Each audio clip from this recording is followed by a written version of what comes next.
Bonjour Elodie Bonjour Nicolas.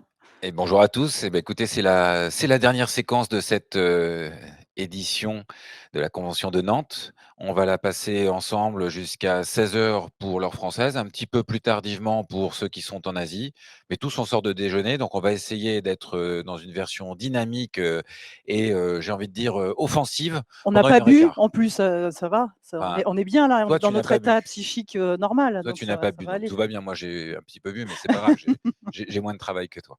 Alors, ce que je vais vous proposer, c'est juste vous rappeler quelques règles du jeu parce que, vous êtes derrière votre écran pour que ça vous simplifie la vie et parce que vous allez voir qu'on a prévu une séquence très interactive, vous allez voir en bas à droite de votre écran, il y a quelque chose qui ressemble à 2 bulles et sur ce petit icône, vous cliquez et vous allez vous retrouver avec, un double module chat ou interactivité. Alors surtout quand vous avez des questions qui vous apparaissent au fur et à mesure de cette présentation qu'Élodie va nous faire, eh bien vous les posez et Sarah, que vous ne voyez pas, qui est derrière l'écran, va se charger de compiler tout ça. Vous verrez aussi que dans cette séquence, il y aura une dizaine d'interactions entre nous.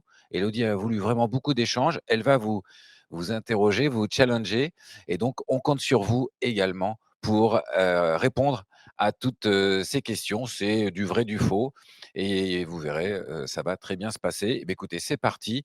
Alors, qui est Élodie? Je vais en dire juste un mot.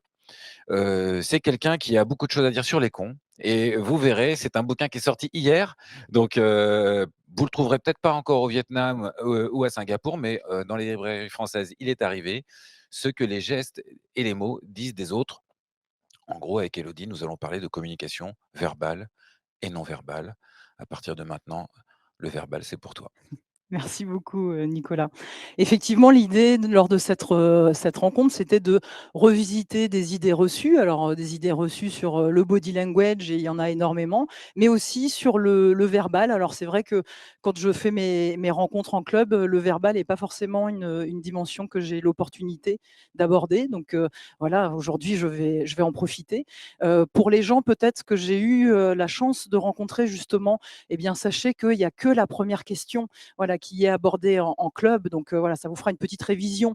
Mais sinon, le reste, tout est nouveau, tout est neuf, puisque effectivement, plutôt orienté sur à la fois le verbal et puis les cons, parce que c'est un vrai sujet, c'est une vraie problématique. C'est vrai que ça doit être lié aussi au déconfinement. Mais voilà, il se passe des choses en termes de dynamique relationnelle. Et puis j'imagine que si vous êtes là et que vous êtes inscrit, eh bien, c'est que vous êtes curieux des comportements humains. Donc moi, je vais faire au mieux pour vous partager cette passion. Et d'ailleurs, on profite aussi de saluer, tu l'as dit très rapidement, nos amis d'Asie qui verront sans doute cette séquence en différé. Et donc voilà, on pense quand même à eux. Et donc là, on va se retrouver ensemble durant cette heure pour découvrir une discipline universitaire qui n'est pas très connue, hein, qui s'appelle la sémiologie. En fait, moi, je suis linguiste et on a l'opportunité, au bout de ce cursus universitaire en linguistique, de se spécialiser. Et donc, la sémiologie est comme la cerise d'un beau gâteau.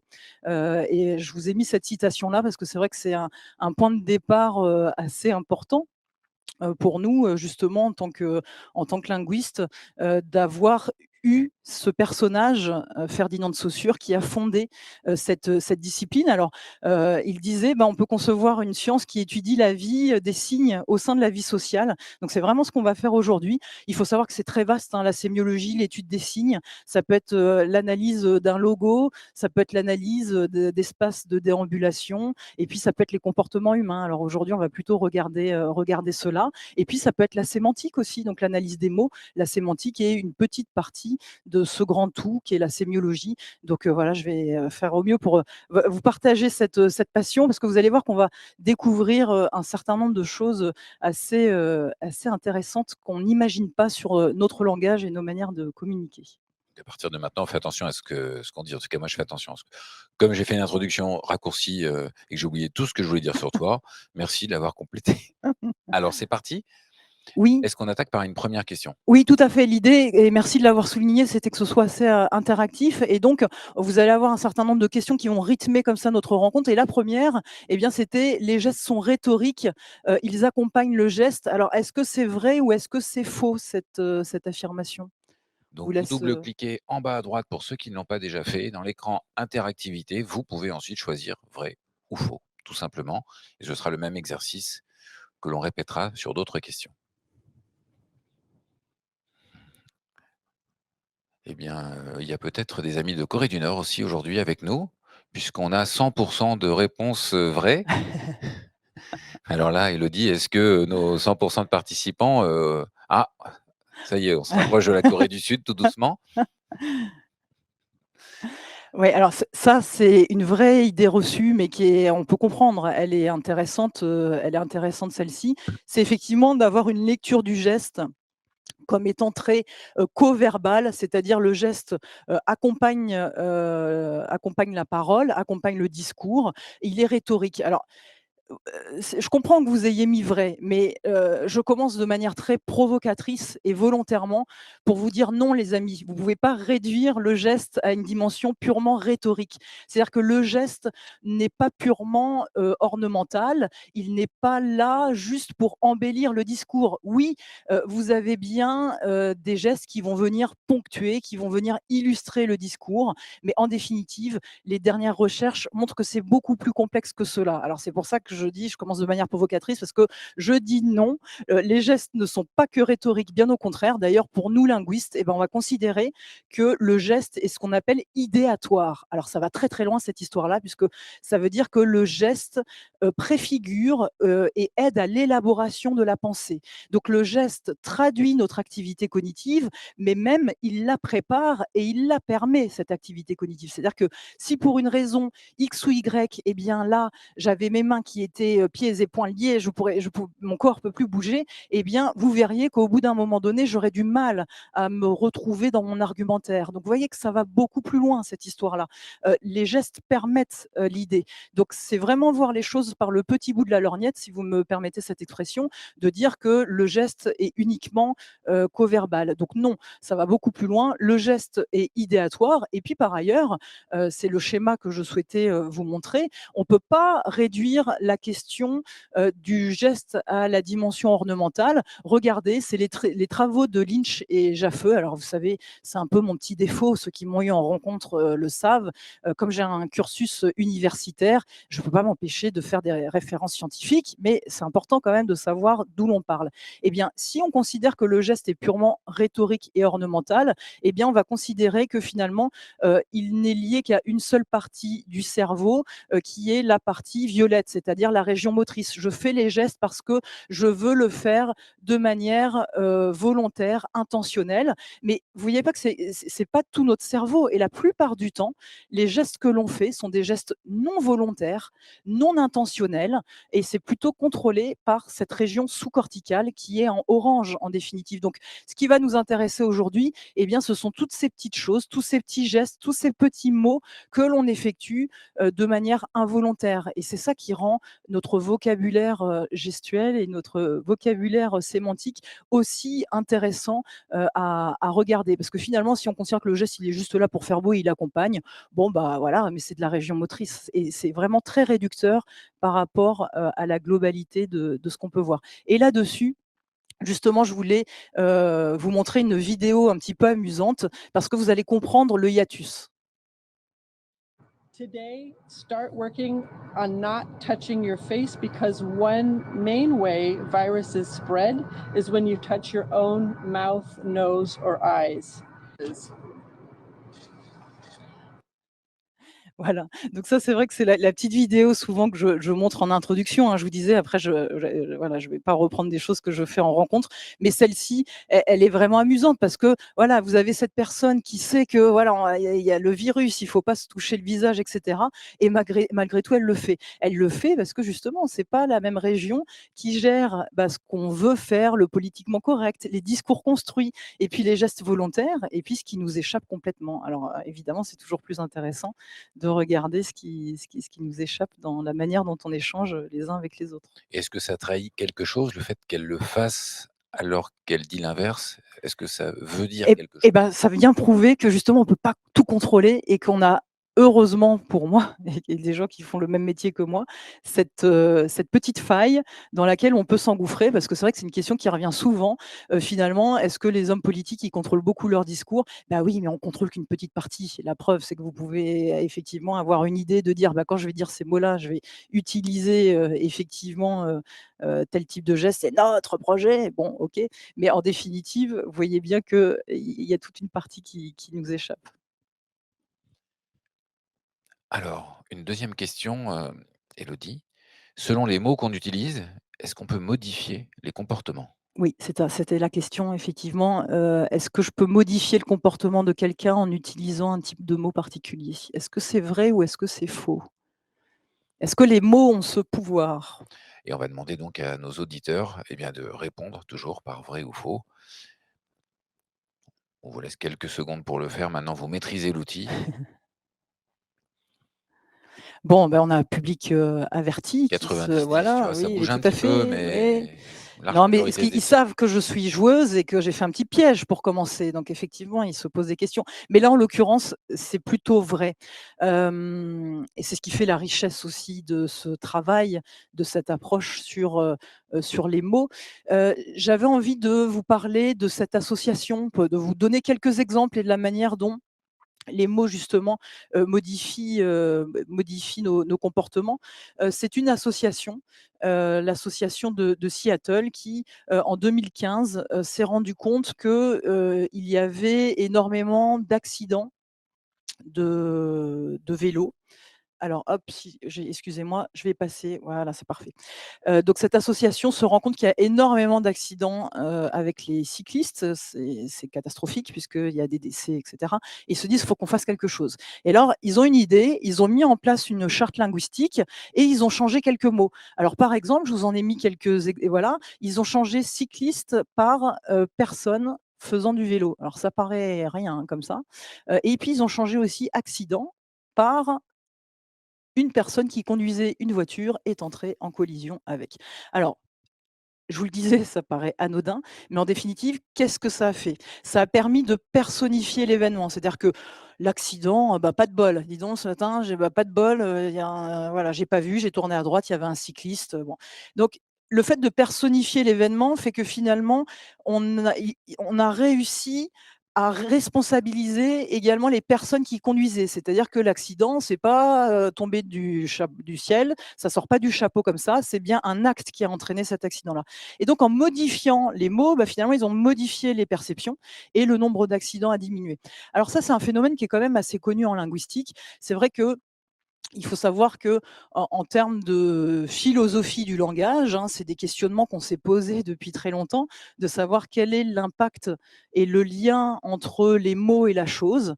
Alors il y a plusieurs courants de pensée parce que finalement, on peut être nominaliste et on va considérer que les mots sont que des étiquettes. Ça, par exemple, on appelle ça un verbe et puis ça, on appelle ça une télécommande. Mais finalement, un mot, c'est une étiquette. Et donc, on pourrait changer. Si on se mettait d'accord, on pourrait dire que ça, c'est vert et ça, c'est télécommande. Et donc ça, c'est une approche qui est plutôt nominaliste. Mais il y a d'autres types d'approches, et notamment l'approche constructiviste, qui considère que c'est plus complexe que ça et que modifier le mot, c'est forcément modifier la chose et qu'en définitive, il y a un lien. Alors c'est peut-être un lien d'arbitrarité, hein, c'est sans doute un choix arbitraire. Pourquoi est-ce qu'on a appelé ça vert? Bon, à un moment donné, on s'est mis la communauté des hommes s'est mis d'accord là-dessus, mais en tous les cas, ce lien arbitraire, fait qu'il y a quand même un impact et que si j'appelais ça demain télécommande, bah, peut-être que j'aurais une vision du verre un petit peu plus numérique, un petit peu plus électronique que ce qu'il est en réalité.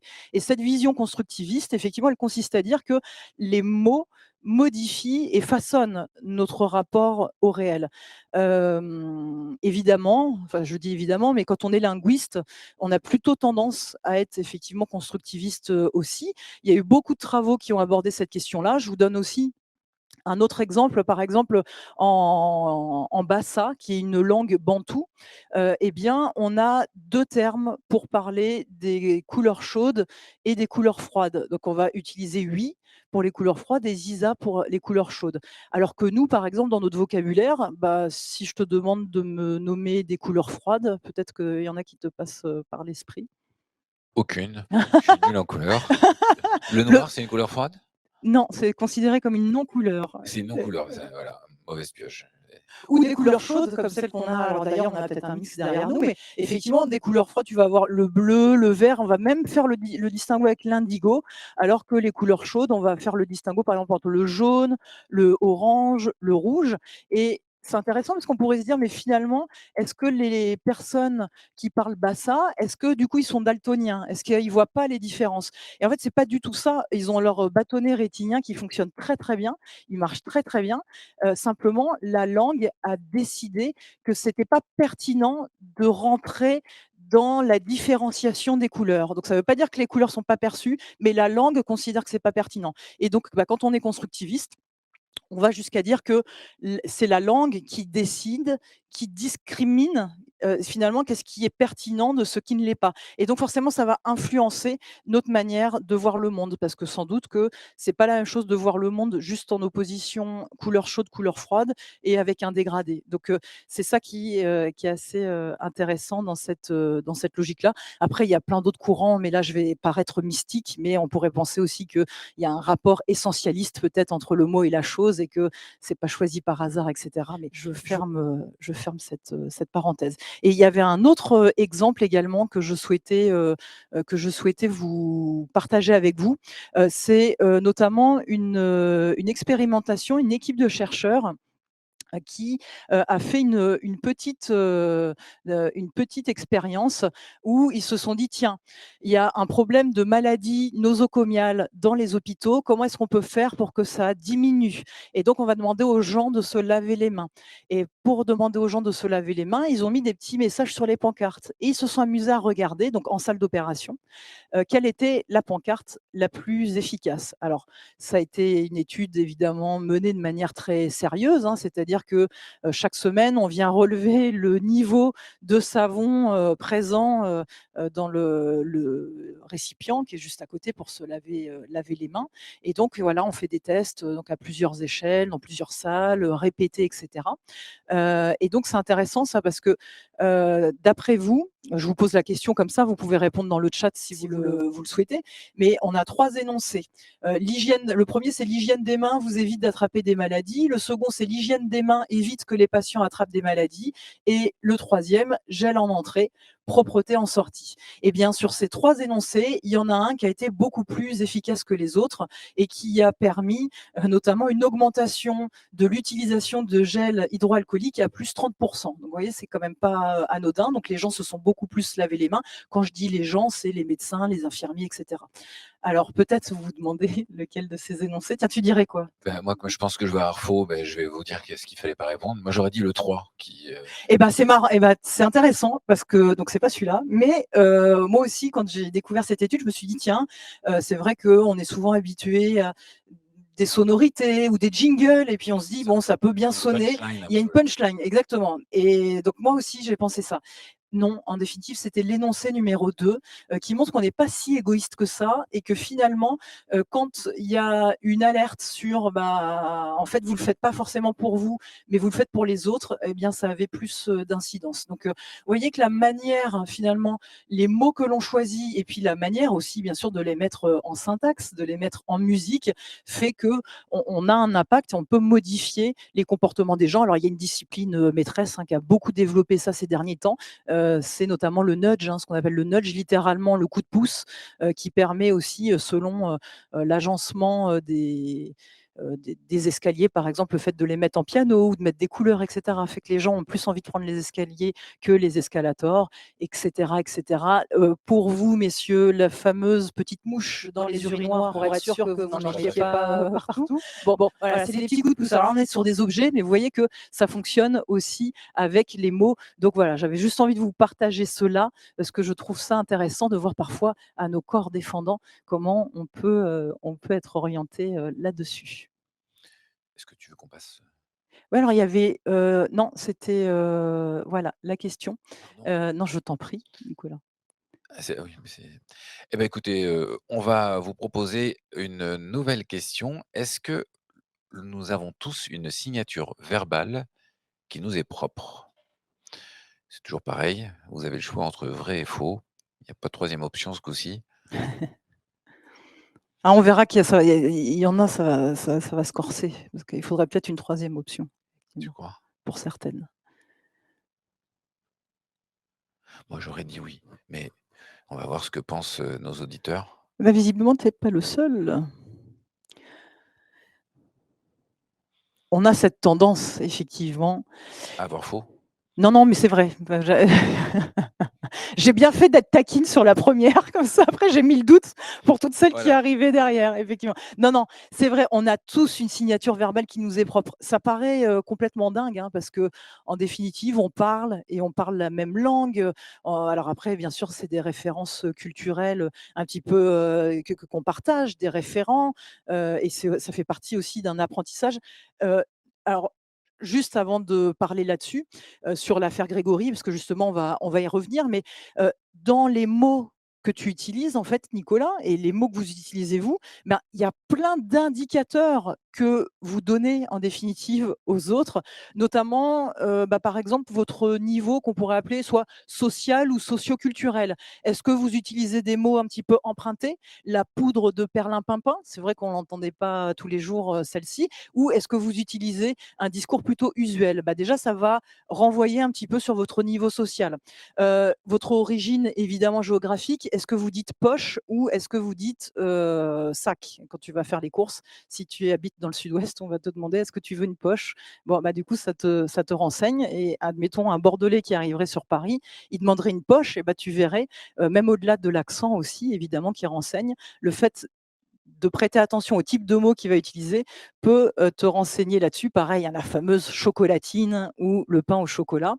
Donc, parfois selon les différences régionales, tu as des mots différents pour, la même chose, et donc forcément ça donne des indications. Vous pouvez aussi déterminer la personnalité de votre interlocuteur. On aura peut-être l'occasion de revenir là-dessus, mais si tu es une personnalité extravertie, tu vas pas utiliser tout à fait les mêmes types de mots que si tu es une personnalité introvertie. C'est-à-dire que dans les personnalités extraverties, on va avoir un champ lexical qui va plutôt porter sur, le cercle amical, l'extérieur, l'ouverture, voilà, le mouvement. Alors que quand tu es une personnalité introvertie, bah, ça va être un champ lexical qui va beaucoup tourner autour de ton intériorité. Donc ça, c'est des choses aussi qu'on peut déterminer. Et puis également l'état d'esprit de la personne, son état psychique, c'est-à-dire est-ce qu'elle est déprimée ou pas. Ça, c'est aussi quelque chose qu'on peut observer. Je fais référence notamment aux travaux d'un linguiste, William Pennebaker, qui est américain et qui s'est amusé à regarder sur les réseaux sociaux justement, les personnalités un petit peu déprimées, comment elles s'exprimaient. Bah, il y a beaucoup de jeux, hein, JE, voilà, quand on est déprimé, on a beaucoup plus tendance à parler de soi qu'à parler des autres et de l'extérieur, par exemple. Donc ça sont des choses qu'on peut observer et qui sont assez passionnantes. En fait, il faut faire le distinguo entre ce qu'on appelle les mots pleins et puis les mots outils. Alors les mots pleins, c'est les mots qui sont très chargés sémantiquement. Par exemple, prison, porte, table, chaise. Alors là, c'est des mots pleins parce qu'effectivement, il y a tout un univers, qui est corrélé. Puis on les emploie peut-être pas tous les jours. Alors que les petits mots-outils qui sont, par exemple, les articles, les pronoms personnels, eh ben ça, on va beaucoup les utiliser tous les jours, hein. Tu vas faire une phrase où tu vas dire «je», «tu», et cetera. Donc leur charge sémantique est moins importante, mais ils construisent un fil dans notre discours, alors qui est presque un fil invisible parce qu'en définitive, la manière dont on organise ces petits mots-outils vient signer notre identité verbale, et donc c'est pour ça qu'on a tous, cette signature verbale qui nous accompagne. On s'en rend pas compte, mais quand tu parles, même moi là, je suis en train de parler, eh bien, je suis pas en train de calculer la distance exacte que je mets entre, bah, mon pronom personnel «je» et puis l'objet, duquel je parle.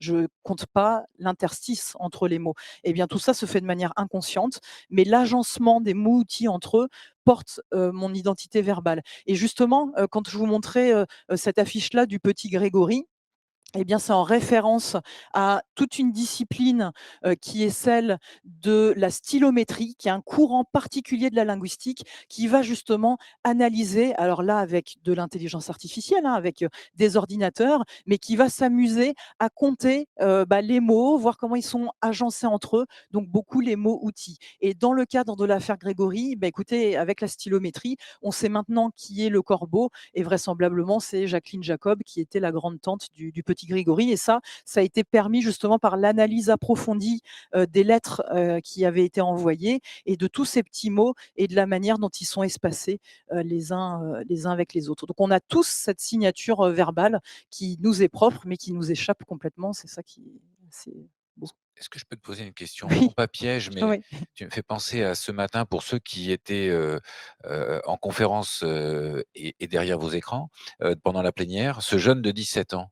Oui. Est-ce qu'il a une signature, verbale, enfin, que tu as pu, mettre dans enfin, comprendre ou parce que s'il était tellement, enfin, il n'avait pas fait d'études, puis en même temps, il parlait avec des mots que peu de gens, et peu de Utilise, gamins de 17 ans utilisent, ouais, mais tout à fait. encore, même les adultes. Ouais, Enfin, du coup, c'était presque, déroutant. ouais. Et pour toi, est-ce que enfin, tu as une analyse quand tu entends des gens comme ça? Est-ce que parce que c'est ton métier, parce que c'est ton expertise, tu arrives à je sais pas si on me met dans les cases ou à en tout cas, voilà, à faire une analyse, d'une intervention comme celle-ci? Je parle pas du fond, mais sur la forme, par exemple. Oui, alors, bah, il se trouve que ce matin, j'étais quand même, plutôt dans le flow, donc je si tu veux, il m'arrive de mettre quand même mes lunettes, d'analyse de côté. Oui, Donc je me suis laissée porter, si tu veux, par, le flow de la rencontre et de ce qu'il racontait. Mais tu as tout à fait raison. Alors, ce qui m'a le plus marqué, parce qu'en fait, dans la communication non verbale et verbale, donc dans la communication de manière générale, il y a plein de dimensions différentes. Nous, aujourd'hui, on va parler des comportements, plutôt de la gestuelle et aussi des mots, mais il y a toute une dimension qui est la dimension symbolique et la dimension symbolique, c'est l'image de soi. Est-ce que, bah, on est tatoué ou pas tatoué? Est-ce qu'on porte un uniforme, pas d'uniforme?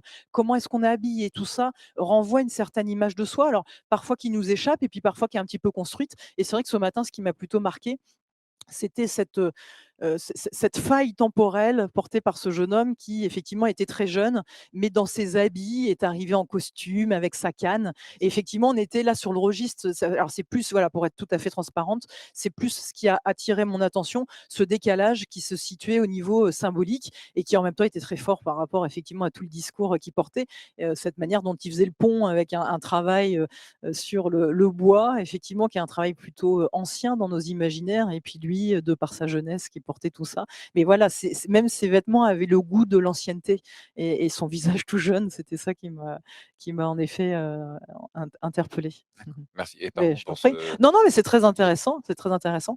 Il y a un autre exemple que je voulais aborder avec vous, qui était celui de Una Bomber. Peut-être vous allez reconnaître, cette affiche parce que, on la trouve, en ce moment, sur Netflix. C'est toute une série, sur ce personnage, ce criminel, hein, puisque c'est quelqu'un qui, posait des bombes. Et en fait, ça a été intéressant. Donc c'est une histoire vraie, et donc ils ont eu du mal à le retrouver. Mais la personne qui est au FBI à ce moment-là a eu une bonne idée. Elle s'est dit: «Tiens, je vais quand même demander à un linguiste ce qu'il pense des lettres qu'on reçoit», parce qu'il avait l'habitude de signer ses crimes effectivement en envoyant des lettres. Et donc ça a été très concluant puisque ce linguiste a réussi à trouver des éléments déterminants. Donc c'est aussi de la stylométrie. Je vous ai mis quelques exemples, mais pour que vous compreniez, bah, comment aussi un linguiste, il peut travailler sur cette matière-là. Typiquement, à un moment donné, dans une de ses lettres, il dit, donc il cherchait dans les Sierras un endroit suffisamment isolé pour tester une bombe. Et donc ce qui est intéressant, c'est qu'il ne dit pas la Sierra. C'est vrai que nous, même en traduction, on aurait tendance à dire, il va chercher dans la Sierra. C'est plutôt un mot qu'on va utiliser au singulier. Et là, lui, il l'a utilisé au pluriel. Alors déjà, ça a un petit peu interpellé notre linguiste. Et puis, il y avait d'autres mots qu'il utilisait, mais en faisant des fautes d'orthographe. Par exemple, installment, effectivement, il va l'utiliser avec un seul L, fulfillment aussi. Et donc, c'est des choses qui ont un peu interrogé notre linguiste, sachant que, en fait, c'est pas une faute d'orthographe. C'est-à-dire qu'il y a une réforme orthographique qui est passée, où à un moment donné, il y a eu une acceptation d'avoir cette utilisation de ces mots-là sans doublement de la consonne. Donc déjà, ça renseignait sur l'âge exactement de la personne. Et puis c'était intéressant aussi parce qu'il utilisait des expressions peu communes, du type, quand on dit élever une famille, tu t'attends à raising a family ou raising children, et lui c'était child rearing. Alors c'est étonnant, c'est vrai que c'est un vocabulaire qui est peu habituel, et ça, bah, c'est typiquement dans certaines communautés du nord des États-Unis. Donc non seulement ça a renseigné sur l'âge, l'âge, mais ça renseignait aussi sur une localisation géographique. Donc vous voyez que là, la personne, elle a écrit, j'allais dire dans sa folie, mais c'est pas fou, hein, là, c'est vraiment même j'allais dire un récit qui est construit, qui est cohérent, hein, contrairement à d'autres choses. Quand il y a des troubles de la personnalité, on peut avoir des discours qui sont beaucoup plus décousus dans le cadre, par exemple, de la schizophrénie. Alors là, c'était pas du tout le cas, c'était quand même des discours qui étaient très construits, mais avec des petits indices qui lui ont échappé, mais qui l'ont trahi et qui ont permis justement au FBI de mettre la main sur lui. Donc tu as un grand potentiel de plein de business demain, tu vas pouvoir travailler, dans la Alors, police, mais vous savez gendarmerie comment c'est et l'armée. et l'armée, voilà, exactement. Mais c'est vrai que bon, aujourd'hui en France, ça fonctionne toujours de manière un petit peu différente que dans les pays anglo-saxons, mais néanmoins, voilà, la stylométrie, je vous le disais, pour l'affaire Grégory, ça a été un enjeu très, très important. Ça sera moins facilement entre les mailles du filet, ce qui est pas plus mal. Je crois qu'on a un nuage de mots-clés qui arrive après. Alors c'est cette question, OK, alors je l'avais mis sous forme de mots-clés, mais c'est d'un nuage de mots-clés, mais c'est pas grave. C'est une bonne question aussi. Oui, alors j'ose pas la lire en fait, ma religion me l'interdit, mais bon, la plupart du temps, la connerie est-elle, contextuelle? En l'occurrence, vous n'avez pas attendu que je la lise pour commencer à répondre, vous avez bien fait. Et là, on Ah, voit c'est que intéressant, c'est ouais, marrant, pour la première fois, il y a match. ouais, c'est mitigé. Mais parce qu'en fait, ils sont malins, ils ont compris qu'il y avait aussi un petit piège. Ah, c'était le Néanmoins, deuxième piège voilà, de c'est ça, l'après-midi. exactement. Hem En fait, il y a plusieurs manières de parler de la connerie. Alors c'est vrai que c'est un vaste sujet. Moi, mon parti pris, ça a été d'en parler plutôt de manière, légère, on va dire, mais bon, sur un problème qui est vraiment un problème de fond, qui est celui des dynamiques relationnelles et qu'est-ce qui se passe quand, on n'est pas toujours, raccord, avec les autres et avec ceux qui nous entourent. Il se trouve que la plupart du temps, heureusement pour nous, la connerie est plutôt contextuelle. C'est-à-dire que, on est toujours le con d'un autre. C'est pour ça que je vous avais mis d'ailleurs cette affiche, d'un film que vous connaissez bien, qui va vous rappeler, des souvenirs. Voilà, le fameux dîner de cons. On est toujours le con de quelqu'un d'autre. C'est un peu ça l'idée de dire que la connerie, elle est contextuelle. C'est-à-dire que chacun soi-même, et ben, effectivement, on peut être le con de quelqu'un d'autre. Justement, je ne sais pas si on prend mon éditeur, je pense qu'on a eu des moments un petit peu difficiles. M'inquiète un peu. Heu, On le cite? le jour de l'envoi en impression, il a voulu changer le titre, si tu veux, donc ça a Ah été un oui. petit peu compliqué. Donc je pense que, voilà, il y a eu des moments de frottement, des moments de friction, mais comme ça arrive à tout à chacun et donc forcément, si tu veux, là, tu es sur une connerie, mais qui est une connerie liée à une interaction, à un moment donné, tu es 0. Heu, dans le livre, j'aborde aussi la question de la connerie, mais d'un point de vue un peu plus structurel, sachant que quand ça devient structurel, là, on touche au fondement de la personnalité. On va en parler ensemble, mais quand on dit que c'est plus structurel, c'est-à-dire que voilà, ça fait un peu plus partie de la personnalité de la personne et généralement, c'est le type de profil où on va parler de personnalité toxique ou en tous les cas de personnalité un petit peu difficile à vivre. Aujourd'hui, je prendrai 3 exemples. On va parler du con, le con bossy. Bossy, vous savez, donc c'est le boss, hein. Les anglo-saxons, ils ont ce magnifique adjectif, j'adore ça, bossy, tu vois? Quand tu parles anglais, c'est génial parce qu'ils arrivent à faire des néologismes comme ça, mais qui parlent tout de suite. Bon, c'est celui qui se prend pour le boss. Bon, on va voir quelques items de la domination et de la dominance ensemble. Je parlerai rapidement aussi de la psychopathie, qui est quand même un point important. Et puis je terminerai là-dessus, ça sera la dernière question sur le con dans l'univers virtuel, dans le digital, dans le métavers. Et ça nous concerne puisqu'aujourd'hui, on a une rencontre en distanciel. Donc, on va parler de ces typologies et de cette connerie un petit peu plus structurelle. Mais sinon, voilà, dans notre vie de tous les jours, heureusement, c'est plutôt la connerie légère. Alors, on pourrait se poser la question aussi sur qu'est-ce qu'on appelle un con et c'est quoi un con. Alors d'ailleurs, peut-être on pourrait demander aussi votre avis via un petit nuage de mots-clés sur qu'est-ce que c'est. Ah, c'est Je sais pas si non, si non? c'est une animation, c'est la régie. Qui nous l'envoie. Sur le nuage de mots-clés. De c'est quoi un con? J'aimerais bien avoir votre avis là-dessus parce que c'est vrai que la question, elle est pas si simple. Alors moi, c'est un thème qui est quand même génial parce qu'il est à la fois, global, hein, c'est, effectivement être cerné par des cons, hein. Souvent, il y a des semaines, tu te dis: «Mais c'est pas vrai, ils ont décidé tous de me faire chier là», donc c'est global. À la fois, ça peut être très spécifique, c'est-à-dire, avoir affaire à un con en particulier. En même temps, c'est atemporel, hein, visiblement les cons, ont toujours existé. C'est non localisé, hein, le pays des emmerdeurs n'a pas été trouvé, à ce que je crois pas qu'il y ait un endroit géographique spécifique, voilà. Ils sont un peu partout, et puis en même temps, voilà, c'est quelque chose, qui est un peu enfin moi qui m'a beaucoup amusé pour, dédramatiser. Alors voilà, celui qui ose tout, alors la fameuse citation d'Audiard, j'adore aussi, je suis une grande fan. J'aime beaucoup borné, obtus. Oui, alors c'est vrai que dans l'introduction, j'en parle, je dis: «On va partir du principe que potentiellement le con, c'est le mauvais coucheur, c'est celui qui a pas envie de trouver, qui a pas envie de trouver de solution». Effectivement. Alors c'est intéressant, il y a quand même des gens très empathiques parce qu'il y en a, ils vont mettre incompris, hein. C'est celui effectivement, on parle pas, on n'a pas la même référence, on parle pas le même langage et finalement de cette incompréhension, naît une image, une certaine image, façonnée. Heu, gentil, j'aime bien le idiot, gentil, l'idiot du village, hein, le gentil, c'est le ravi, ils disent dans le sud, hein. C'est mon mari, il est marseillais, il m'a appris ça, c'est le ravi, tu le ravi. Bon et donc c'est intéressant ça, parce que là, on rentre sur une subtilité, sémantique qui est que effectivement, souvent dans notre imaginaire, le con, ça va être lié à un QI intellectuel, déficient. Là où, quand on va parler du connard, ça va être plutôt de l'intentionnalité. C'est-à-dire, c'est ce que je dis, c'est le mauvais coucheur, celui qui, voilà, par volonté, il va faire de l'anti-jeu.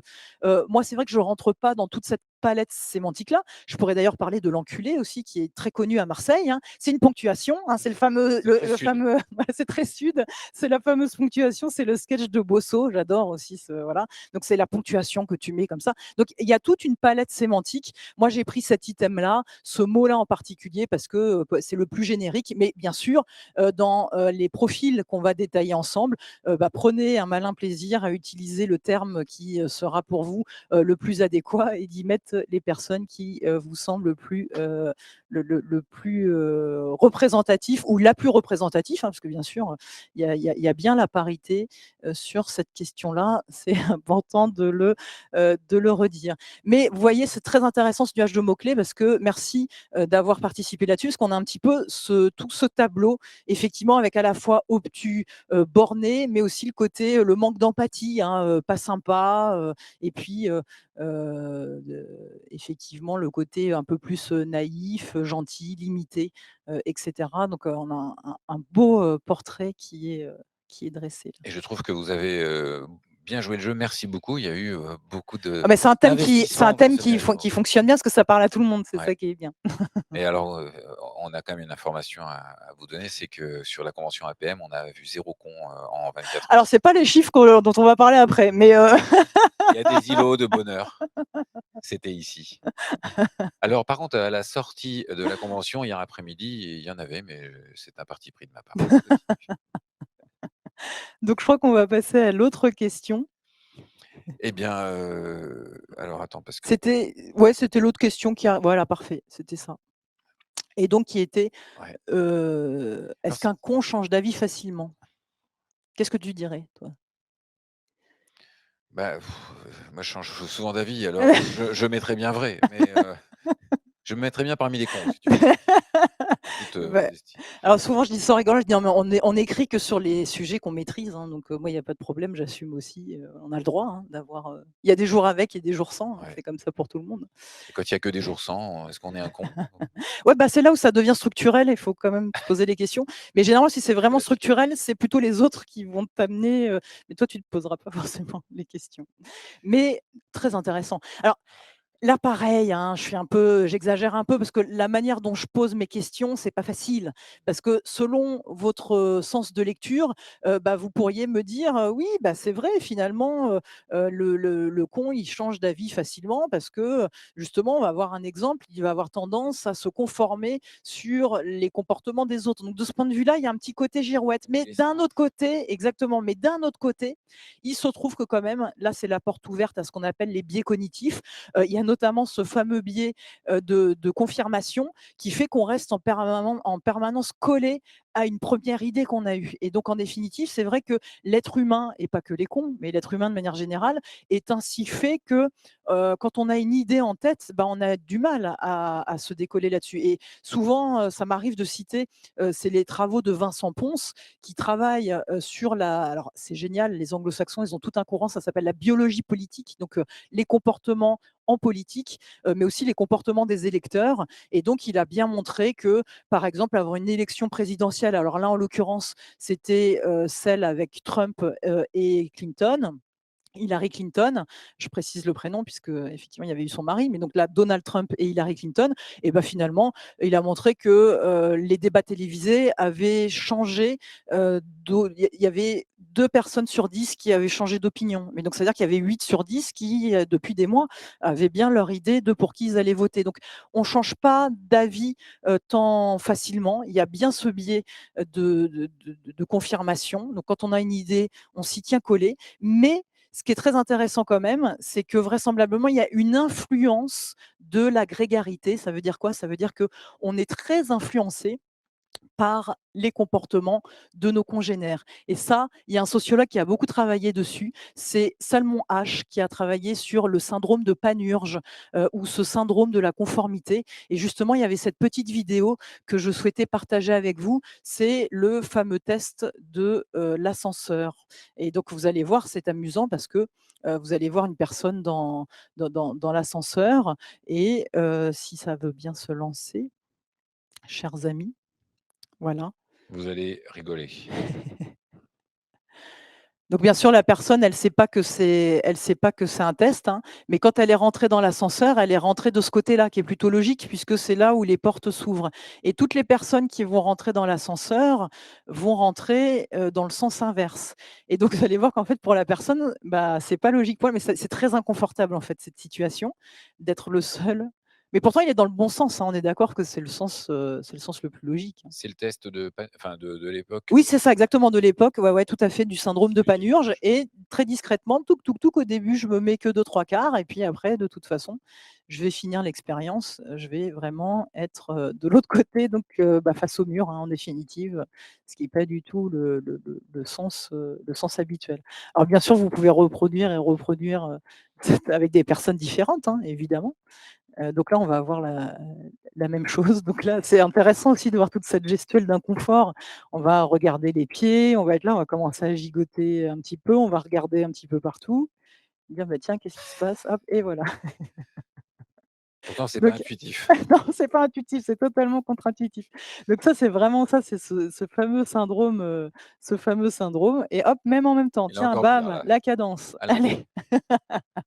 Donc bon, c'est vrai que en plus, on sort d'un contexte, hein, qui était un peu compliqué avec les vaccins, et cetera. Donc ça a été très dénoncé parce qu'il y en a, ils disaient: «Oh là là, mais on fait comme les moutons, et cetera». Bon, mais c'est vrai que c'est un phénomène qui a quand même été pas mal, alors là, tu vois, c'est drôle parce qu'à chaque fois, la porte, elle se rouvre, les gens changent, et C'est un donc spectacle. lui, il sait pas. Mais ceci dit, alors c'était une belle plénière qu'on a eue tout à l'heure, mais tu vois, on a fait une belle chorégraphie à la fin pour finir, et on sent comment très vite, voilà, on peut se On peut en laisser être embarquer par tout le monde, par l'énergie des gens qui est ailleurs. Bon, c'est vrai que voilà, il y a bien ce phénomène-là. Alors, il a fait, Salmon, pardon, H, il a fait plein d'autres expériences assez drôles. Alors, tu as celle des bâtons aussi. On te montre un bâton qui est très grand et puis on te montre 3 autres bâtons de tailles différentes, et tu sais pas que tu es le dindon de la farce. Devant toi, tu as 10 personnes qui sont interrogées et on leur dit: «Alors, d'après vous, quel est le bâton qui se rapproche le plus de celui qui est référent?»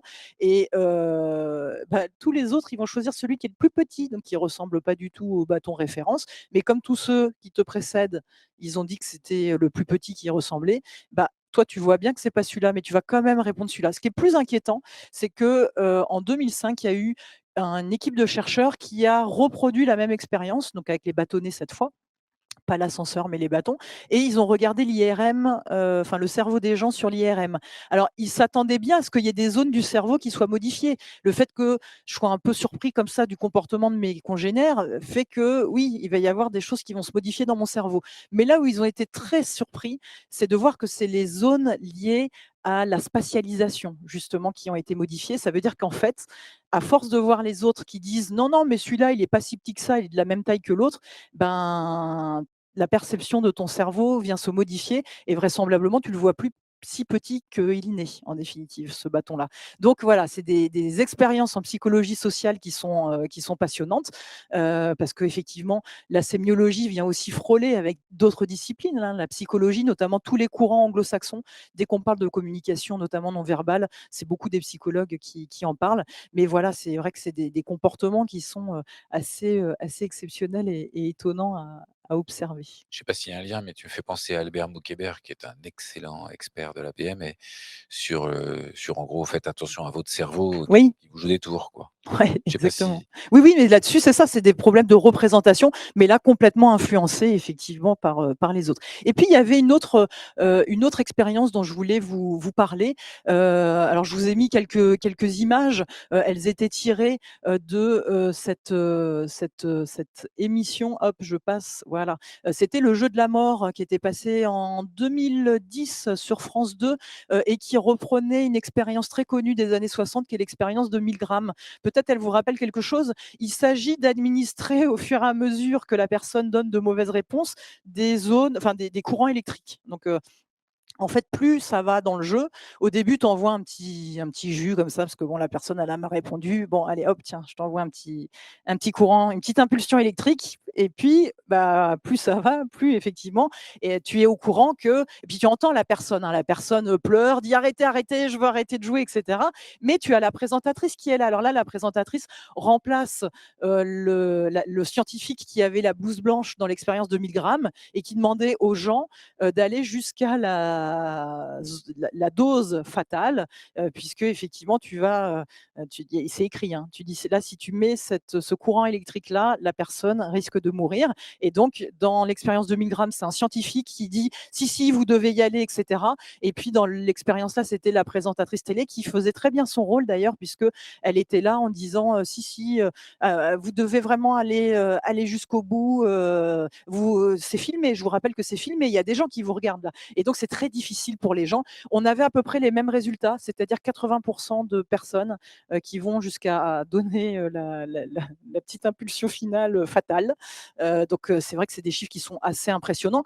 Ça a été quand même un petit peu remis en cause, puisque quand tu regardes un peu le comportement des gens, tu sens qu'ils modulent quand même leur prise de parole, c'est-à-dire qu'ils demandent beaucoup, ils répètent la question, tu vois, comme pour dire à l'autre, non, tu n'as pas choisi la bonne réponse, etc. Donc, il y a des intonations de voix qui sont censées mettre sur la route, donc sur la bonne voie de la bonne réponse. Donc si on prenait ça en route, bah, en compte, pardon, et bah, c'est vrai qu'on se rendrait compte que ça serait peut-être pas 80%, mais un peu moins. Mais quand même, ce sont des chiffres qui font un petit peu froid dans le dos. En fait, comment Milgram expliquait ça? Milgram parle de ce qu'on appelle un état agentique, où il dit que finalement, face à une autorité, l'individu va complètement perdre le contrôle, finalement, va déléguer ce contrôle-là et donc ne se sent plus responsable de ses actes. Donc c'est quelque chose qui est assez intéressant.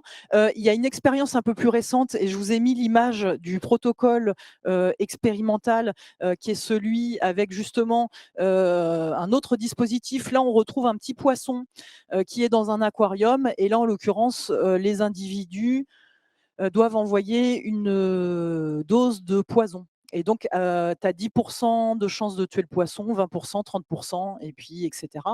Donc, c'est tout à fait clair et les participants sont informés de la nocivité du produit, c'est un pesticide, et donc voilà, et de l'état de souffrance aussi du poisson. Alors, si je vous pose la question, d'après vous, combien de personnes ont été jusqu'au bout de l'expérience? Alors, pour des raisons éthiques, il est précisé que c'est un poisson mécanique, mais les gens sont assez loin pour ne pas voir la supercherie, hein, et ceux qui le voient, etc., ont été mis à l'écart dans l'expérimentation. D'après vous, combien de personnes ont mis la dose létale au poisson? si on reprend l'expérience de 1000 grammes. 80. Voilà, on est sur 80. Alors il y a quand même une bonne nouvelle, c'est qu'on n'est pas tout à fait sur ces chiffres-là. Il y en a que 53 qui vont jusqu'au bout et tuer le poisson rouge. Et donc c'est quand même mieux que l'expérience de 1000 grammes. Et il y a même 20 qui, dès le début, disent: «Votre truc, j'y participe pas, c'est pas OK pour moi, c'est pas éthique», et cetera. Donc on est sur des chiffres qui sont quand même un peu plus, beau en termes de comportement humain. Alors c'est intéressant parce que les chercheurs sont allés plus loin en se disant: est-ce qu'il y a des critères individuels de prise en compte là-dessus? Ils se sont rendus compte que les femmes mettaient moins de doses létales, les végétariens aussi, et les gens qui avaient un score d'empathie plus élevé. À l'inverse, ceux qui considèrent qu'effectivement l'homme dans l'échelle évolutive est plus important que le poisson, avaient moins de doutes. Alors peut-être ça peut être une réponse à la connerie. Si vous êtes capable de tuer un poisson rouge, écoutez, peut-être que voilà, Mais est-ce peut-être que un c'est petit pas travail à lié, faire. à une parce que 1000 grammes, c'était il y a Ah quel oui, c'était années c'était avant, 60. Ah oui, oui, avant c'était très longtemps. Ouais, ouais, 60 tout ans. à fait. 60 ans plus tard, on va dire les Complètement, les mentalités aussi populations ont évoluent. Ouais, tout évolué à fait. et C'est tout à fait, peut-être qu'aujourd'hui les taux vont ouais, naturellement baisser. tout c'est Est-ce que possible. la connerie diminue? Je ne sais pas, Mais en tout cas, il mais y a une prise de conscience sur certains effectivement sur sujets. certains sujets, ouais, tout à fait. Donc voilà, c'était juste pour vous dire: «Yes», je vois Jérémy qui me dit: «Le timing, t'inquiète pas Jérémy, je l'ai en tête». Merci pour ce reminder. On avait l'autre question. Alors, les gens dominants, donc on parle Les des leaders, leaders, ouais, on c'est parle des ça, les leaders, leaders. Les utilisent plus souvent le mot «je» dans leur discours. Ouais, c'est les power people aussi qu'on les appelle, ceux qui C'est voilà, plus ouais, joli encore ça, ouais, c'est ça, power c'est people. voilà, c'est ceux que voilà, que tu vas suivre, quoi. Alors tous les power people que vous êtes derrière votre écran, Il y en a à la PM, je les vois régulièrement, je les croise. alors quand on n'utilise pas le «je», on utilise le «nous» ou le Exactement, ouais, c'est le nous, je vais en parler, ouais, tout à fait. C'est d'accord. très intéressant. Et ben Ça là bouge, hein, pas mal, hein, et là, ouais, c'est pas si et beh, clair. ça veut dire aussi que tout le monde écoute, est concentré, C'est actif parfait, derrière son c'est écran parfait, c'est et ça fait parfait. très plaisir. Alors là, c'est très intéressant parce que donc on va considérer Alors que les gens disent: «C'est vrai que quand, voilà, je suis un leader, je vais avoir plus de «je» dans mon discours». Eh bien, détrompez-vous les amis, ah c'est une ouais? idée reçue. Ouais. Est-ce que Steve Jobs, tout ça, c'est pas du «je» lui? Eh ben, tu peux, mais en fait, William Pennebaker, qui est le linguiste que je citais tout à l'heure, eh bien, il a analysé énormément de discours politiques et en fait, c'est un petit peu ce que tu disais, il s'est rendu compte que ceux qui étaient, très dominants, étaient pas forcément ceux qui utilisaient le plus le «je» dans leur discours. D'accord. Et justement pas, ils vont beaucoup utiliser le «nous» et en fait, il y a eu un point de départ de son étude. Il s'est rendu compte que les étudiants qui lui envoyaient des mails et qui étaient demandeurs, qui avaient des services à demander: «Bonjour monsieur Pennebaker, est-ce que vous pourriez me mettre en contact avec?» et cetera. «J'ai fait tel parcours, je suis ci, je suis ça». Eux, ils utilisaient beaucoup le «je» et donc à l'inverse de ce qu'on peut imaginer, quand on est demandeur de quelque chose, on va beaucoup utiliser le «je», mais quand on est leader, on va beaucoup utiliser le «nous». Alors c'est pour ça que je m'étais permis de mettre cette petite image assez royale, puisqu'en définitive, il y a plusieurs types de nous, et c'est peut-être là où on se trompe, c'est que il y a bien des nous qui sont des nous très empathiques, très inclusifs. Ah c'est les nous qu'on entend à l'APM depuis hier, et c'est beau, on fait tribu, on est ensemble, on partage de l'émotion. Mais il y a des nous qui sont beaucoup plus condescendants, beaucoup plus exclusifs. Et alors là, les powerful people, les leaders, ils adorent utiliser ces types de nous-là. Alors il y a des nous qui sont complètement exclusifs. En gros, c'est toi plus, ça va être moi plus lui, mais sans toi. Alors ça arrive. Ça peut être aussi le nous royal, hein. Nous avons décidé que, alors ça, vous avez les images qui vous viennent en tête. Moi, j'ai des représentants politiques tout de suite, hein. En même temps, quand on s'appelle Jupiter, on utilise beaucoup le nous royal, c'est normal, ça fait partie du truc. Et puis, il y a aussi le nous de oui, oui, nous allons répondre à votre demande très rapidement. Et puis, en fait, le nous, c'est Bibi qui s'y colle. Donc, vous voyez, tout ça sont des nous qui sont en fait, voilà, il y a un même mot, mais qui renvoie à des réalités bien différentes. Et donc, il faut quand même faire attention quand on dit que les leaders utilisent des nous, on parle bien de ces nous condescendants et pas de ces nous inclusifs. Voilà. On avait une autre question, alors qui va vous faire marrer, je pense, celle-là. Bah, moi qui m'inquiète même en fait, mais bon, tous les psychopathes sont-ils des tueurs en série? Parce qu'il y a quand même beaucoup de psychopathes, mais il y a pas autant Alors, de on tueurs. va en parler. Bon, j'espère que je vais pas mettre un froid sur les Alors pour l'instant, non, faux, mais c'est bien, donc c'est intéressant. mais peut-être quelques tueurs en série sont en train de nous dire qu'ils ne sont pas psychopathes et qui répondent à la question, Mais ils sont cachés derrière leur ordinateur, on ne les voit pas en plus, c'est terrible. Alors, c'était alors on a quand même une tendance qui est alors la majorité n'a pas toujours raison, hein, on l'a vu, mais là, en l'occurrence, c'est vrai. Nous, on est beaucoup baignés dans un imaginaire des séries télévisées et cetera, où les psychopathes sont assez associés aux tueurs en série. Mais en réalité, il faut que je vous montre ce petit schéma, qui est ce qu'on appelle l'échelle de Haar et qui, représente bien les choses. Non, en définitive, quand vous êtes un tueur en série, vous êtes à la rencontre de plusieurs troubles de la personnalité. Vous avez notamment ce trouble de la personnalité antisociale, hein, effectivement. Alors là, vous êtes très indifférent aux normes sociales, aux émotions et aux droits d'autrui, par exemple, avec pas mal d'impulsivité. Vous avez aussi la perversion narcissique, on en parle beaucoup, très peu d'empathie, manque de culpabilité et de remords, mais donc là, vous avez le bon combo, hein. La psychopathie se situe vraiment à la rencontre de ces 2 troubles-là. Mais pour avoir un bon tueur en série, il faut un 3e ingrédient qui est la perversion sexuelle, avec tout ce qu'on appelle, notamment le sadisme, mais aussi la paraphilie. Alors paraphilie, c'est le fait d'avoir des troubles et des comportements sexuels, ce qu'on appelle déviants, notamment là avec des morts, enfin des choses très sympathiques. Et donc voilà, vous voyez que le portrait du tueur en série est un petit peu plus complexe. On ne peut pas dire que tous les psychopathes sont des tueurs en série. En revanche, pourquoi je vous en parle et ce qui m'intéresse là-dessus, c'est que dans le cadre de la psychopathie, donc c'est-à-dire la réunion à la fois des troubles antisociaux et puis des troubles de la perversion narcissique, eh bien, on peut quand même observer des choses et d'un point de vue comportemental, eh bien, ça, c'est les travaux récents de Goulapali qui mettent en valeur plusieurs aspects observables d'un point de vue du non-verbal. Vraisemblablement, il y a un dysfonctionnement au niveau de l'amygdale. L'amygdale, dans le cerveau, c'est une petite zone qui traite des émotions et aussi de la peur. Et donc, chez les profils psychopathiques, on a un dysfonctionnement de cette glande-là, et une des conséquences directes est le fait d'avoir moins de mouvements de tête. Donc voilà, les psychopathes ont beaucoup moins tendance à être dans ce type de mouvement-là de tête. Alors nous, peut-être, d'ailleurs, on nous a dit qu'il fallait pas trop bouger. Alors je ne sais pas si on a c'est répondu, pas c'est du pas tout ce qu'on sûr, fait hein, depuis le mais c'est début. pas du tout ce qu'on fait depuis le début. Mais qu'est-ce que vous voulez, on n'est pas psychopathe, alors on peut pas avoir tous les Finalement, c'est défauts non plus. rassurant, hein, Finalement, c'est rassurant. en fait, ils veulent On des bouge. psychopathes à la Voilà, PM, donc c'est ça le problème.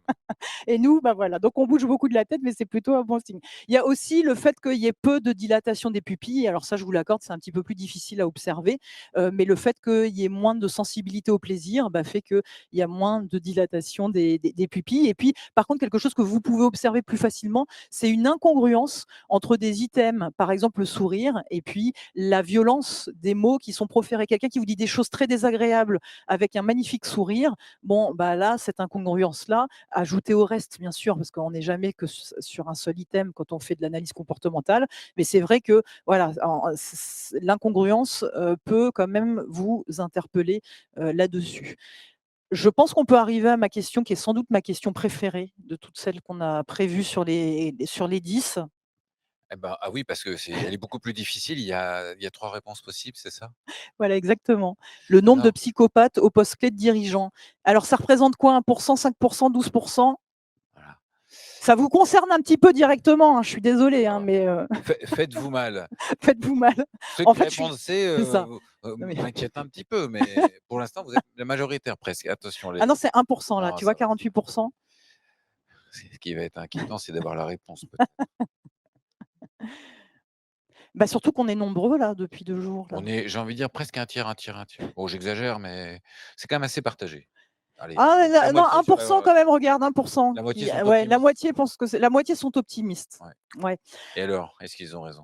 Alors, il faut savoir qu'il y a une surreprésentation dans les prisons de psychopathes, puisqu'on en trouve 20, alors que dans la population lambda, eh bien, on est plutôt sur 3 des hommes et 1 des femmes de psychopathes. Beaucoup, il y a Donc pas 20 d'égalité. dans les prisons, il y en a beaucoup. Ça, on pourrait en reparler, c'est très intéressant là-dessus. Mais il y a une chercheuse qui s'est intéressée à ça, le coût de la virilité, justement, et qui montre qu'il y a quand même un décalage homme-femme. Mais je ferme la parenthèse, on y reviendra plus tard Non, je si crois, c'est pas la peine. vous le souhaitez. Justement, je vous mets en photo la réponse effectivement, elle fait un peu elle est un petit peu, bon, un petit peu choquante, mais les chiffres, donc autant on a vu une surreprésentation dans les prisons, autant je parlais du chiffre de 3 dans la Ouais, population lambda, 3%. dans les postes clés de dirigeants. Après, il y a plusieurs manières de l'étayer, de pouvoir comprendre ça. C'est vrai que, le fait d'arriver à des postes clés, des postes de décision, fait que peut-être tu as dû, être un peu moins empathique pour en arriver là où tu es. Savoir qu'on est dans un système sociétal où effectivement on valorise aussi, beaucoup ce type de personnes-là. Il faut savoir qu'il y a des études, qui sont un peu inquiétantes, qui montrent que quand il y a des psychopathes au poste clé, bah, effectivement, il y a un taux de performance et de rentabilité qui est, aussi assez important. Donc il y a plein de facteurs que je ne vais pas avoir le temps de développer ici, qui viennent un petit peu justifier ce chiffre-là. Mais bon, voilà, je pense que la notion de charisme, elle est aussi en train de changer. Et puis peut-être qu'il y a beaucoup de choses qui vont évoluer. En tout cas, 12% sur 6000 qu'on est, bon, ça fait un petit chiffre. Mais Mais j'ai compris que c'était, peut-être aussi lié aux dirigeants des grands groupes, c'est-à-dire ceux qui ont dû grimper dans la hiérarchie. Le patron d'une PME qui s'est construit, on considère que parce que c'est quand même notre clientèle. Je voudrais On qu'on va pas qu'ils s'arrange. partent. Peut-être, mais ça c'est intéressant parce que On j'ai pas pourrait ces peut-être faire une chiffres-là. distinction Exactement, ça j'ai pas ces chiffres-là effectivement entre des grosses parce qu'on structures. n'a pas eu Et là, on besoin est de plutôt effectivement, en l'occurrence, je fais référence à cette étude que je vous ai montrée, est un chercheur américain. Il a plutôt travaillé effectivement sur des grosses boîtes américaines grands groupes. et on est un peu moins effectivement représentatif, je vous l'accorde, sur le tissu PME français. Mais ne serait-ce que si on prenait les chiffres de lambda, ça serait quand même 3% Ouais, de toute façon, ce qui est pas rien. Ouais. ce qui n'est pas rien sur 60 millions, ça fait Alors, il quand nous même. reste deux questions, mais ça va, 45. Regarde, on va avoir au moins 3 minutes devant nous pour le faire, c'est parfait. Ah, alors là, on passe sur les séries sur M6. Les psychopathes sont-ils de meilleurs profilers? Est-ce que c'est vrai ou est-ce que c'est faux? Ouais, C'est-à-dire que finalement, ils seraient mieux capables que d'autres c'est ça. de détecter, Ouais, de tout de à de fait, c'est la comprendre les question. gens. Donc il y aurait une notion d'empathie, est-ce qu'on peut dire ça? Non, pas Alors forcément. justement pas, mais en tout cas des clés pour, C'est toujours tout décoder. faux, En tout quoi. cas. Pourtant, au bout d'une heure, je devrais avoir progressé. Ah mais Non, mais c'est tant mieux, c'est bien, je suis contente, j'ai des choses à transmettre, voilà, c'est chouette. on a pris le con pour animer de façon à ce que justement Que je puisse briller, c'est le biais de comparaison, tu sais? C'est ça. Même si tu es moche, tu te mets à côté de quelqu'un qui est encore plus moche, bah, tu parais beau. C'est ouais. c'est beau ça. Alors, mais tu peux aussi même si tu es très belle, tu te mets à côté de quelqu'un d'un tout petit peu moins beau. Moi, j'aime mieux Bah, du cette, coup, voilà, tu brilles encore plus, c'est bien. Puis au sens propre et au sens figuré, il fait un peu oui, chaud, là, il donc fait là, ouais. Nous, je on vous dit vrille bien. pas, mais ici, il fait Mais 43 ouais, degrés. ouais. Finalement, à Saigon, ça doit être les mêmes températures, non? Ça. Nous, en plus, on a l'humidité. Ouais. Ah, bah, Bah, alors ils Nantes, sont, hein, regarde, voilà. 50-50. Oui, eh bah, 48, bah, ouais, et ben, vous avez raison d'hésiter parce que effectivement, alors la réponse, c'est plutôt que oui, c'est vrai. En fait, on a un triple effet ciseau qui participe au ravage aussi, malheureusement, que ce type de personnalité assez toxique peut avoir dans les communautés, dans les groupes, puisque, alors je vais peut-être parler en particulier du pervers narcissique et de la perversion narcissique. Je dis le, mais la perverse narcissique, évidemment, existe aussi. C'est vrai que ce sont des types de personnalités qui ont tendance à être plus attractifs et plus visibles que la norme. Donc ils arrivent à être, voilà, ils sont plus visibles, ils se détachent un petit peu plus de la foule et il se trouve que nous, on a un biais, on trouve plus charmant ce qui est attractif et visible. Donc déjà, voilà, il y a des effets comme ça de résonance qui peuvent arriver. De manière générale, on est de très mauvais détecteurs de mensonges, hein. Si je vous faisais passer des vidéos et je vous demandais quel est le vrai ou le faux récit, eh bien, vous auriez une chance sur deux. Donc, c'est pas plus qu'une pièce jetée au hasard en l'air. Donc, on est de mauvais détecteurs de mensonges. Mais il se trouve que, en plus, les pervers narcissiques arrivent davantage à contrôler leurs expressions faciales. Ce qui, normalement, si vous m'avez suivi, je vous ai dit, c'est plutôt de l'ordre de l'incontrôlable. Eh ben, eux, on ne sait pas comment, mais ils arrivent un peu mieux à jouer de ça. Donc, on tombe un peu plus dans le panneau aussi. Et puis, c'est incroyable parce que les pervers narcissiques sont très extravertis, plutôt, et on a plutôt tendance à considérer les items, c'est-à-dire les signes visibles sur le corps de l'autre, les signes d'extraversion, on a plutôt tendance à considérer que c'est de l'honnêteté versus les signes d'introversion. Et eux, ils sont plus extravertis. Donc, tout ça fait qu'il y a un triple effet ciseau qui fait que finalement, on est très sensible et très appelé aussi vers ces personnalités-là. Et ce qui est intéressant, il y a des tests qui ont été menés. Et effectivement, ils ont une grande capacité à pouvoir repérer quelque part ils vont être très sensibles à des personnes qui vivent des moments difficiles dans leur vie. Ils vont être très capables de déceler, de décoder très vite ce type d'item-là, d'insécurité, de dépression, chez l'autre. Pour les manipuler. Exactement, tout à fait. Eh bien, On va terminer sur quelque chose de plus gai, on va c'est ce que terminer sur j'allais le dire. digital. Il va falloir qu'on se remette un peu, moralement dans le coup parce que c'est dur. Demain dans le métaverse alors, notre avatar nous ressemblera, c'est-à-dire tu peux préciser? Oui, en fait, c'est vrai que c'était toute une partie, je voulais terminer là-dessus parce que notamment on fait cette rencontre à distance, mais évidemment le digital vient complètement bousculer, nos dynamiques relationnelles et on peut même imaginer que dans le futur, alors je dis le métavers, mais en définitive, il faudra dire enfin, si on est un peu sur cette question-là et j'ai mon mari qui va sortir un livre là-dessus, donc je tu beaucoup discuté avec lui, il faut dire les métavers, il y en aura pas qu'un, il y en aura plusieurs, mais quand je dis ça, tout le monde voit à peu près à quoi je fais référence, même si ça n'existe pas tout à fait aujourd'hui. Alors c'est très intéressant, tu vois. Est-ce que notre avatar nous ressemblera? C'est-à-dire que si on avait fait cette rencontre dans un métavers, admettons, on serait tous venus dans le même endroit avec un avatar. Est-ce qu'on aurait forcément choisi des avatars qui nous ressemblent? C'était un peu le but de la question. Alors je comprends tout à fait que vous ayez répondu faux. En fait, c'était une question un petit peu alambiquée. À la fois, il y a du vrai et à la fois, il y a du faux. Je comprends tout à fait que vous ayez dit du faux parce que ça se trouve, moi, je serais venu en gros monstre comme ça, Golgoth, et ça aurait été mon avatar. Et c'est vrai qu'il n'y a pas forcément de lien avec ma ressemblance physique. Ce qui est intéressant néanmoins, c'est que vraisemblablement, en fait, il faudrait prendre la question à l'envers. C'est nos avatars qui vont nous influencer. Et ça, à l'Université de Californie, ils ont beaucoup travaillé là-dessus. Il y a énormément de données. Ça porte même un nom. C'est ce qu'on appelle l'effet Proteus. Et donc, l'effet Proteus, eh bien, c'est le fait que alors excusez-moi, c'était le triple effet ciseau dont je parlais tout à l'heure. L'effet Proteus, eh ben, c'est le fait que je vais complètement avoir un comportement adapté à l'avatar que je choisis. Par exemple, ils se sont rendus compte que plus les avatars étaient beaux, et plus les gens qui étaient derrière ces avatars-là, eh bien, rentraient plus facilement dans l'espace intime des autres. C'est-à-dire décréter qu'ils avaient le droit d'aller dans l'espace intime des autres parce que voilà, ils sont charismatiques. Donc ça, ce sont des choses qu'on a vues. À l'inverse, les gens qui avaient des avatars qui n'étaient pas très valorisants, des avatars qui étaient plutôt petits en taille, par exemple, eh ben, ils se sont rendus compte qu'ils avaient tendance à closer des deals qui étaient beaucoup plus en leur défaveur. Donc, vous voyez, c'est très intéressant ça. Il va y avoir des effets psychologiques qu'on n'a pas encore tout à fait. En tout cas, là, on l'a bien perçu, cet effet Proteus. On ne sait pas jusqu'où ça va aller, mais vraisemblablement, il va y avoir un impact de la forme de nos avatars, même sur nos comportements et nos dynamiques relationnelles avec les autres. Enfin, je voulais quand même terminer là-dessus, sur ce petit phénomène-là. On parlait du con de la vie de tous les jours, mais vraisemblablement, on va avoir les mêmes connards dans l'univers du digital, puisque il y a déjà des comportements. Là, c'était dans l'interface de Meta, c'était Horizon Worlds qui avait lancé sa version bêta, où il y a eu déjà une plainte d'attouchement sexuel. Et donc, suite à ça, la mise en place d'une safe Dans le zone métaverse. dans le métaverse. Donc, tout ça pour vous dire qu'en fait, globalement, le métaverse ne va pas être un monde si différent que ça. Il va l'être par la forme, il va y avoir des papillons, il va y avoir 3 soleils, etc. Donc, ça va être différent de notre monde, mais les comportements restent quand même les mêmes. Il y a tout un courant d'ailleurs qui s'appelle le hack féminisme, qui tire un peu la sonnette d'alarme en disant attention, on retrouve beaucoup les mêmes types d'inégalités sociales qu'on voit dans la société. On se rend compte que c'est beaucoup les enfants, les femmes et aussi, par exemple, les personnes LGBT qui sont plus sensibles d'être victimes de harcèlement. Donc voilà, vraisemblablement, les comportements sur le métaverse, ça va être un peu pareil. Et donc, il faudrait trouver des moyens, effectivement, de limiter tout cela. 15h52, est-ce qu'on est dans les temps, les amis? On a été, ouais, j'ai des pouces, c'est Il nous reste super. 8 minutes et Merci. on va pouvoir C'est passer aux super. questions et aux réponses, Élodie, Ah bah, avec grand si tu y es plaisir. prête.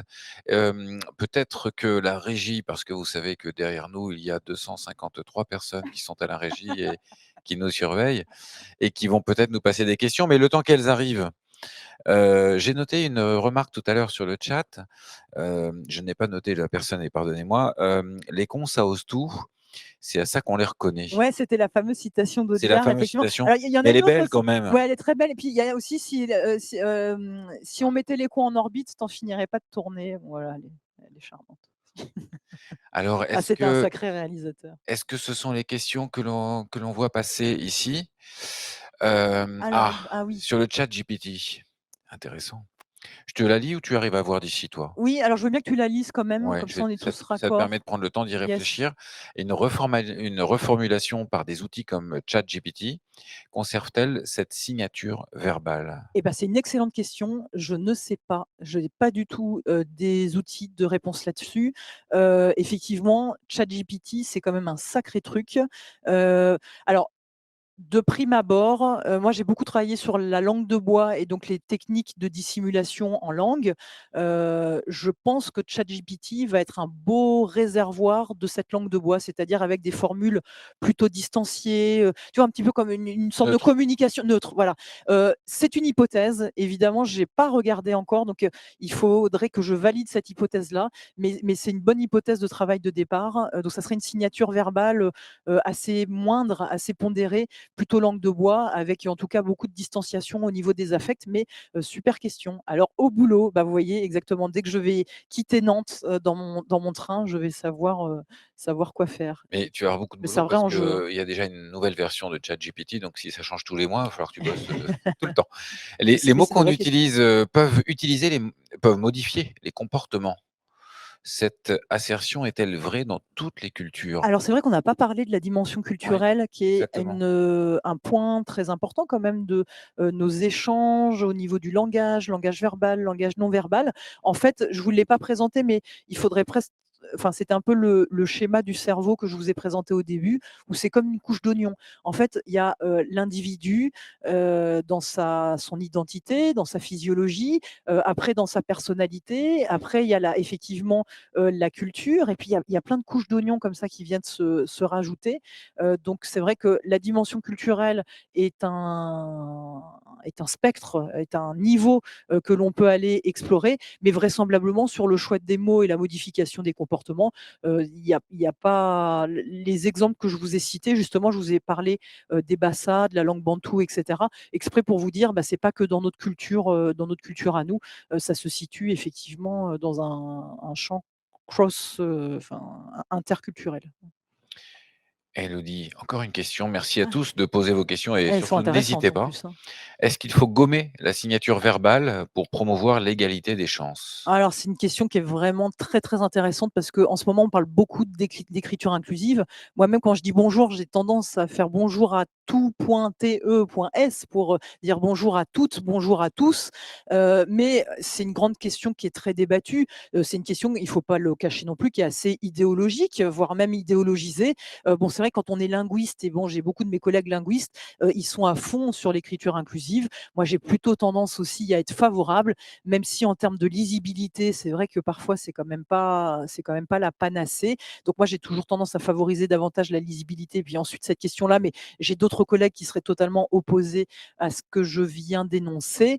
Donc c'est intéressant ça, parce que est-ce que justement on doit gommer la différenciation? Alors vous voyez, sur l'égalité des chances, eh ben, il y a des linguistes qui diraient non, non, l'égalité des chances, c'est justement de faire paraître la différence en langue.